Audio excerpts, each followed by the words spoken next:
कौन क्या कर रहा है इस पर दृष्टि मत डालो, हमें क्या करना है इस पर दृष्टि रखो। क्या कौन क्या कर रहा है इस पर दृष्टि मत रखो, हमें क्या करना है इस पर दृष्टि रखो। कौन क्या बोल रहा है इस पर ध्यान नहीं देना, हमें क्या बोलना है इस पर क्या करना है, इस पर हमें ध्यान देना है। एक बहुत अच्छी बात है, मेहंदी किसको लगती है? किसको लगती? मेहंदी दूल्हा को लगती है। और दूल्हा को मेहंदी लगती तो दूल्हा मेहंदी कभी नहीं लगाता है। अपने हाथ से दूल्हा कभी क्या नहीं लगाता है? आपको तो मालूम होगा ना? नहीं मालूम है ना? आपने लगाई थी, कोई दूसरा था लगाने वाला। आप उनको क्यों देख रहे हैं? आपको भी तो किसी ने लगाई होगी। तुम कोई बाल ब्रह्मचारी थोड़ी हो। इसने भाई बोलो, हाँ तुमको भी तो किसी ने लगाई होगी कि खुद ने लगाई थी। दूल्हा कभी भी मेहंदी नहीं लगाता, उसको लगाने वाले दूसरे होते। बहुत सारे लोग होते हैं उसको लगाते, पर घोरने वाला कोई दूसरा होता है। आजकल तो ये पुंगी का काम आ गया। पुंगी क्या आ गई? पुंगी आ गई है, लगाने वाले आ गए। पहले कटोरी में मेहंदी की पुड़िया डालने की, पान डालने की, उंगली से क्या करते थे? घोरते बैठते थे। और घर में ही पुंगी बना के लगाते थे। पहले भी चलती थी, पर अपने घर में बनाते थे। आजकल तो कागज आने लगे हैं, तो पूरा कागज है ना जमा देने का, ऊपर से मेहंदी का लेप लगा देने का, और धीरे से कागज को। कौन बोला पहले महाराज जी मेहंदी लगाते थे? क्यों मुझे बदनाम करने में लगे हो? क्या मिलता तुम्हारे लिए? बोलो। ये बोल रहे पहले मेहंदी लगाते थे महाराज जी। अरे भाई, मैंने किसी को मेहंदी नहीं लगाई, ना मैंने किसी को चूना लगाया, ना किसी को मेहंदी लगाई, ना मैंने किसी को हल्दी लगाई। हाँ, पर मुझे लोगों ने मेहंदी लगाई और लोगों ने मुझे हल्दी लगाई। आज तक मुझे कोई चूना नहीं लगा पाया, क्योंकि जो मुझे चूना लगाने की सोचेगा उसको पहले ही चूना लग जाएगा। नंगा से कभी नहीं लेना पंगा, नंगा से कभी नहीं लेना पंगा। और जिसने लिया नंगा से पंगा, उसके घर में होता है दंगा, उसके घर में कभी शांति नहीं रहती। तो मेहंदी अपन क्या करते? घोरते हैं। ओ मेहंदी दूल्हा को जब रचे तब रचे, पर घोरने वाले को पहले ही, उसकी उंगली पहले ही क्या हो जाती है? रच जाती है। हमने दूसरे का उपकार सोचा तो हमारा खुद का क्या हो गया? उसको रचे ना रचे पर हमको, वो तो बेचारा तेल डालने में लगा ला हर रात भर, इतनी सी शीशी आती है, उसका नाम है मेहंदी का तेल। बिल्कुल येलो कलर का था, पीले कलर का। इतना कौन बोला हमारा तेल बेचती थी? अरे भैया, छोटी सी सी रहती है, रात भर छिड़कते रहो। सवेरे धो करके देखा तो रची नहीं वो। और जिसने कुछ नहीं लगाया, जिसने उंगली से घोरता रहा, उसका हाथ पहले क्या हो गया? रच गया। दूसरे का उपकार करते तो हमारा खुद का उपकार हो जाता। और लोहे का गोला, अग्नि का जो गोला था, उस अग्नि के गोले को उठा करके सोचा इसको सामने वाले को मारूंगा। जैसे ही उसने हाथ में वो अग्नि का गोला लिया, उसको ना मार पाया, पहले खुद का हाथ क्या हो गया? उसका खुद का हाथ क्या हो गया? जल गया। एक दूसरा दृष्टांत, एक व्यक्ति अहंकार में बैठा था और दूसरा अच्छे टिप टॉप कपड़े पहन के निकलता था। अच्छे बिल्कुल कोटी ओटी पहन के आया, अच्छे बाल हेयर सेटिंग वेटिंग करके आया, फ्रेंच कट दाढ़ी बाड़ी बनवा करके आया, फेयर एंड लवली लगा के आया, चेन वेन पहन के आया, बढ़िया बूट वूट पहन के आया। देखता हूँ ज़्यादा अहंकारी है तेरे को तो बताऊंगा मैं। जिसका अहंकार से मन मैला है, बोलो जिसका अहंकार से मन मैला है, वो करोड़ों के बीच में भी अकेला है। वो करोड़ों लोगों के बीच में भी। अब उसने एक केले का छिकला उल्टा करके डाल दिया। कहां? रास्ते में किए, निकलेगा उस पर पैर पड़ेगा तो धड़ाम से नीचे गिरेगा। कोई बात नहीं, बैठा रहा, उसके इंतजार में अब आएगा अब आएगा, पर वो उस दिन आया ही नहीं। तो ये वहीं बैठा बैठा क्या हो गया, हुई गया, बैठा बैठा सो गया। अब ये भूल गया कि हमने केले का छिकला उल्टा डाला था। अब जी बढ़िया ये खुद तैयार हुआ, कपड़े वपड़े पहन के बढ़िया, है ना, जर्सी वर्सी पहन के, सब चश्मा वस्मा लगा लगा करके, सब वॉच वॉच पहन के चला। वे भूल गया कि हमने केला, अब रोड भी काली और वो केला का छिकला भी समय से क्या हो गया, तो अंदर से गीला रहा और ऊपर से क्या पड़ गया, काला पड़ गया। अब जैसे ही वो गया और अहंकार में चले ही रहा था, जैसे ही उसका जूता उसके ऊपर पड़ा और खुद ही सामने धड़ाम से गिर गया, चश्मा फूट गया, दांत टूट गए और घड़ी फूट गई। जोर से चिल्लाया, किस पापी ने छिलका डाला? बोलो ना, पारसोला के पप्पू, बोलो, ये छिलका किस पापी ने डाला? बोलो ना गेंदमल जी, ये छिकला किस पापी ने डाला? तो ऊपर से रामकली खड़ी खड़ी देख रही थी, तू ही कर्म का करिया है, तू नहीं छिकला डाला और तू ही गिर गया। ओहो हो, खबर पड़ी है ना कि मेरा छिकला मैं नहीं डाला था, दूसरे को पटकना चाहा, पर मैं खुद ही क्या हो गया, गिर गया। मैं खुद ही उस दिन से केले के छिकले के सामने कसम खा ली कि जब भी केला खाएंगे छिकले को पहले खाएंगे।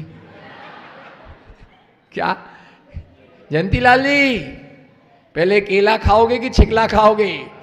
अरे नहीं, अपन तो केला खाने वाले हैं, छिकलों की लिस्ट में हमारा नाम, हम इतने अभागे नहीं है जो हम केला खाएं छिकले खाएं। हमारा भाग्य क्या है? और ज्यादा पंडित साहब चतराई मत करना। हाँ बाप जी क्या, ए बाप जी में तो काम बिगड़ा है। आ गए बाप जी, क्या बाप जी, ज्यादा चतराई नहीं करना। कई आदमी बहुत होशियार होते हैं, केला खाते तो क्या करेंगे, पहले आधे केला को छिकला छीलेंगे और केला बाजू में प्लेट में रख देंगे, रख लिया। अब बैठे आराम से चबूतरे पर बाजार में, केला प्लेट में रख लिया, बकला जो हाथ में थे आधे बक्कल को अंदर डाला और धीरे धीरे धीरे उसका दल छुटाया, चचोर लिया, फिर उसको उल्टा करके दूसरी तरफ से डाला, उसका भी निकाल दिया। खाते खाते खाते पीछे से बकरी है और केला खा के बकरी केला खा के चली गई और करम का कल्ला तेरी किस्मत में। बोलो बीरेन भाई, तेरी किस्मत में छिकला ही लिखा था और केला तो पहले क्या खाना, पहले केला खा लो, छिकले के चक्कर में मत पड़ो। छिकले के चक्कर में पड़ोगे तो कीमती वस्तु तुम्हारे हाथ से क्या हो जाएगी।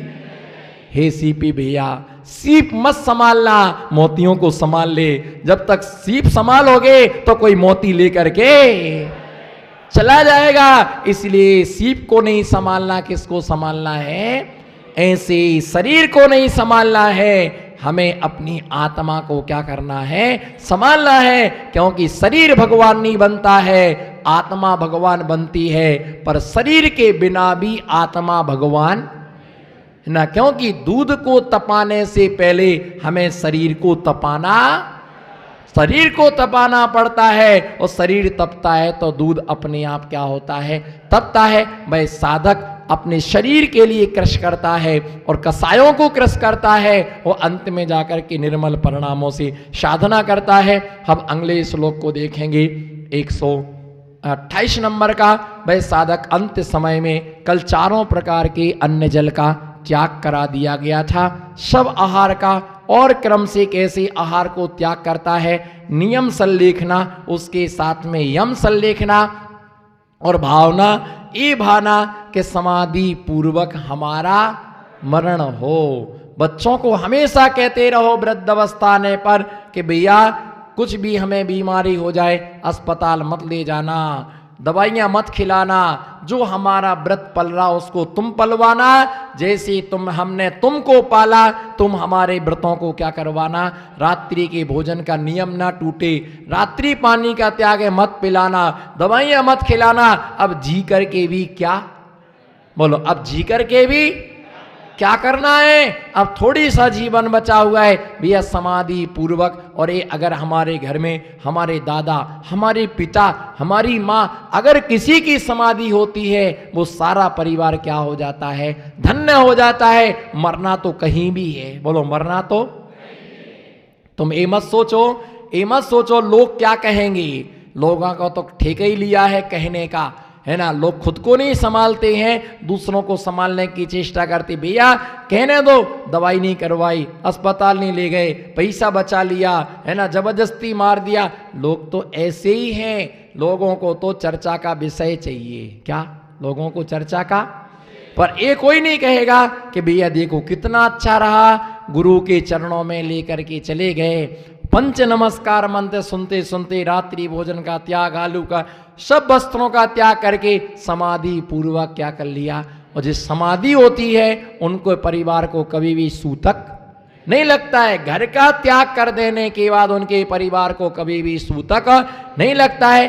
गौरव समझना कि हमारे परिवार में एक जनों ने क्या किया है, संयम को धारण किया, समाधि को साध लिया। चलो आज हमारे घर में समाधि का मंगलाचरण हो गया और हम भी इन्हीं के पथ पर चलेंगे। फोटो बना करके रखना, हमारे पिताजी की महाराज श्री के सानिध्य में क्या हुई, समाधि हुई। हमें गर्व है कि हमारे पिताजी मुनि बन करके समाधि को प्राप्त हुए, हमें भी समाधि की क्या हो। जिसे संसार से भय है ऐसा व्यक्ति समाधि की क्या करता है, तैयारी करता। जिसे संसार से भय ही नहीं है, जिसे संसार से डर ही नहीं है ना, जिसे पापों से भय नहीं है, वो व्यक्ति क्या समाधि को साधेगा। देखेंगे एक एक शब्द का उच्चारण करेंगे। खर पान हा प्रणाम पी, खर पान हा प्रणाम पी, कृत्वा कृतोपवासमपि शक्त्या, पंच नमस्कार मनास, तनु त्यजेत सर्वयतनेन, तनु त्यजेत सर्वयतनेन। आचार्य महाराज समंत्रभद्र स्वामी खर पाना, कांजी और गर्म जल, धीरे धीरे चारों प्रकार के अन्न जल का क्या हो जाता है, त्याग। किसका? चारों प्रकार के अन्य जलों में, है ना, तीन प्रकार के अन्न का त्रिविधि आहार त्याग। तीन प्रकार है, खाद्य, स्वाद, ले, और चौथा क्या है, पेय। जब वो पेय का त्याग कराता है तो पहले संबोधन देता है। क्या देता है? ऐसा नहीं कहना पानी का त्याग कर दो, ऐसा कहोगे तो चिल्ला पड़ेगा, वो मार रहे हो क्या मुझे, क्योंकि सोचने की शक्ति कम रहती, शरीर की शक्ति। तो देखो आपने अनादिकाल से कितना खाया ना, बोलो खाया ना। हाँ, अब क्या खाना, अब कुछ नहीं। पानी पीना, क्या कितना पानी पिया, समुद्र की समुद्र खाली हो गए, नदी खाली हो गई, कितना पानी पिया, अब पीना क्या नहीं। अब देखो बिल्कुल आपका 2 दिन का समय शेष रह गया, अब बिल्कुल त्याग कर दो और पंच नमस्कार मंत्र का क्या करो, ध्यान करो। त्याग करना, मांगना मत बाद में, अब मिलेगा नहीं, दृढ़ता रखना अपनी। और बस वो क्या करता है, गुरु की साक्षी में हाथ जोड़ करके वो सब क्या कर देता है, त्याग कर देता है। यम सल्लेखना, कौन सा नियम, माने क्रम से। अभी भी हमारी नियम सल्लेखना चल रही, क्योंकि जब तक मैं चर्या नहीं करूंगा तब तक हमारा अन्न जल का त्याग। अब देखिए आहार चर्या को जब निकलते हैं तो आहार जो कल नियम लिया था वो पूरा हो गया, फिर भी कायु सर के निकलते हैं, जब तक चौके में नहीं पहुंच जाऊंगा तब तक हमारा अन्न जल का त्याग।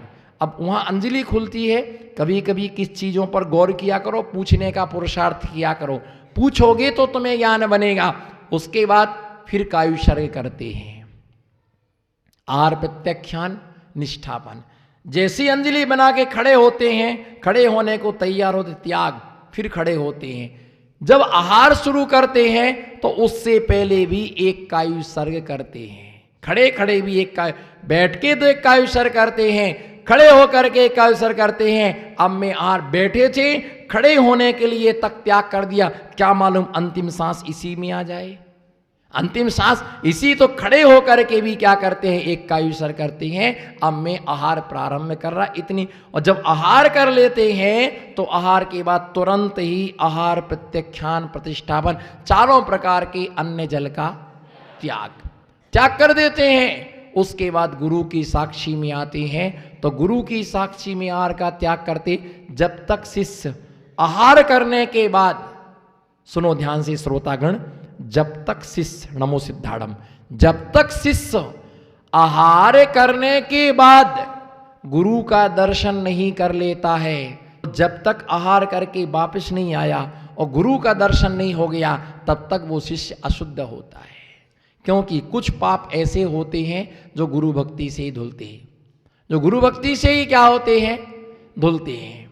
और उसके लिए ये दिया गया है कि गुरु कर चरण तनु विदाता दट्तो निता प्राण इरियापति मित्या मुंचित दोषान इरियापते पे चलताद्य मया प्रमादा देखिंदिया प्रमुख जीव निकाय बाधा निर्वर्तितायुध भवे ते युगांतरिक्षा मिथ्या तदस्तु दुरितम गुरु भक्ति तो में। ये दिया कि आहारचर्या से संबंधित जो जो पाप होते हैं, आहार की आज्ञा गुरु देते हैं, आहार की आज्ञा भगवान नहीं देते हैं। और जब तक गुरु आहार की आज्ञा ना दे तब तक शिष्य आहार को नहीं जा सकता है।